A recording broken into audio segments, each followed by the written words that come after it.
প্রাথমিকে ৩৬,০০০ চাকরি বাতিল করে দিল কলকাতা হাইকোর্ট। 2016 সালে ৪২,৫০০ নিয়োগ হয়েছিল, তার মধ্যে ৩৬,০০০ অপ্রশিক্ষিতদের চাকরি বাতিল করে দিল কলকাতা হাইকোর্ট। কি ভাবছেন প্রাথমিকে কি আবার চাকরি চলে গেল? দাঁড়ান, সব বলছি। খুব শীঘ্রই এই খবরটা শুনতে পাবেন। হ্যাঁ বন্ধুরা, খুব শীঘ্রই প্রাথমিকে চাকরি হারাতে পারেন এই রাজ্যের ৬৫,০০০ শিক্ষক শিক্ষিকা। কেন এত জোর দিয়ে বলতে পারছি সেটা এই ভিডিও দেখলে আপনিও বুঝতে পারবেন।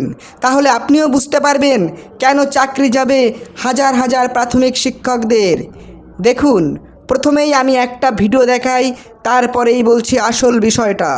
আর একটা দুর্নীতি সামনে আসছে, এটা একটা ট্রেলার দেখলেন। আর একটা বড় দুর্নীতি সামনে আসছে, 26,০০০ দেখলেন তো, 65,০০০ চাকরি বাতিল হবে। আমি আপনাকে বলছি এই বছরের মধ্যে প্রাইমারি, যেটা নিয়ে হাইকোর্টে মামলা হয়েছে, সেইটা যখন হবে তখন সামলাতে পারবে তো এই রাজ্য সরকার? দেখলেন তো বিখ্যাত আইনজীবী শ্রমিক বাগচি কি বললেন। এবারে আপনাদের আরও একটা বক্তব্য শোনাবো, যা শুনে রীতিমতো আটকে উঠবেন আপনিও। তাহলে শুনুন আর একটা বক্তব্য, আপনাদের গায়ের কাঁটাও শিউরে উঠবে। দেখুন আমাদের সকলের পরিচিত সেই দাপুটে আইনজীবী ফিরদৌস শামীম কি তথ্য দিলেন। মমতা ব্যানার্জি পয়সা নিয়েছে। আমি ক্যামেরার সামনে বলছি, মমতা ব্যানার্জি পারলে আমার সাথে আমার বিরুদ্ধে মামলা করুক। আমি বলছি মমতা ব্যানার্জি এই যে মুসলমান ছেলেদের কাছে মমতা পয়সা নিয়েছে, মমতার বাড়িতে মমতা পয়সা নিয়েছে। মমতার ক্ষমতা থাকলে আমার বিরুদ্ধে মামলা করুক। ভাবতে পারছেন কি অবস্থা? শুধু শিক্ষকরাই চাকরি হারাবেন তা নয়, এই সরকারটাও তাসের ঘরের মতো রাতারাতি ভেঙে যেতে চলেছে। এবারেই শোনাবো ওই দলেরই এক বিশিষ্ট মুখ কুণাল ঘোষ চাকরি চুরি নিয়ে কি তথ্য দিলেন। পার্থ চট্টোপাধ্যায় যেই গন্ডগোলটায় যুক্ত, এটা দলের কাছে অনেক আগে থেকে খবর ছিল। এটা 2021-এর ভোটের আগে থেকে খবর ছিল। নামটা বলবো না, তৃণমূলের এক নামকরা নেতা 7.5 লক্ষ টাকা চেয়েছেন। তিনি পার্থ চট্টোপাধ্যায় নন, তিনি মহা দাপটের সঙ্গে ঘুরে বেড়াচ্ছেন এবং প্রবল প্রতাপে ঘুরে বেড়াচ্ছেন, মন্ত্রিসভার মধ্যে রয়েছেন। তাহলে বুঝতে পারছেন কি হতে চলেছে রাজ্যের অবস্থা।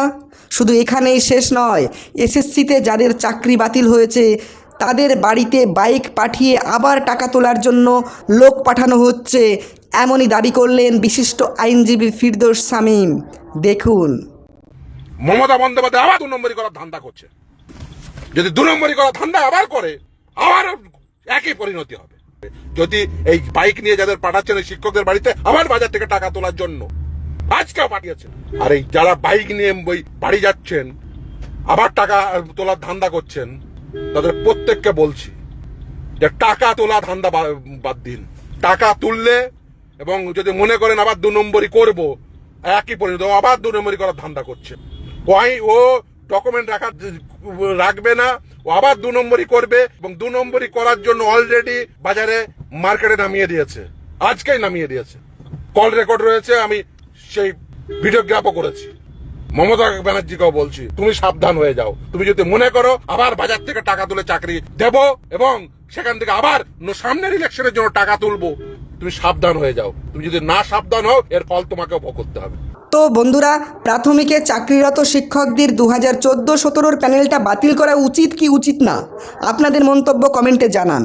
আর সব ধরনের আপডেট সবার আগে পেতে এখনই আমাদের চ্যানেলটি সাবস্ক্রাইব করুন। ধন্যবাদ।